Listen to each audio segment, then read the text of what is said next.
কর্ণাটকের পর এবার নরেন্দ্র মোদীর গুজরাটেও ভোট চুরির অভিযোগ।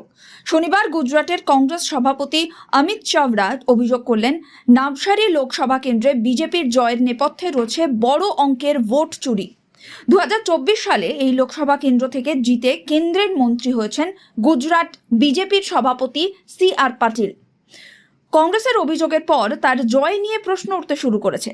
কংগ্রেসের অভিযোগ, এর লোকসভা কেন্দ্রের শুধুমাত্র বিধানসভায় 30,000 ভুয়ো ভোটারের অস্তিত্ব পাওয়া গেছে। চাভড়া অভিযোগ করেন, কংগ্রেসের দলীয় কর্মীরা ভোটার তালিকা পর্যালোচনা করে দেখেছেন গুজরাটের বহু এলাকায় বহু ভোটারের নাম একাধিকবার তালিকাভুক্ত করা হয়েছে, বিশেষ করে নাবসারী লোকসভা কেন্দ্রে।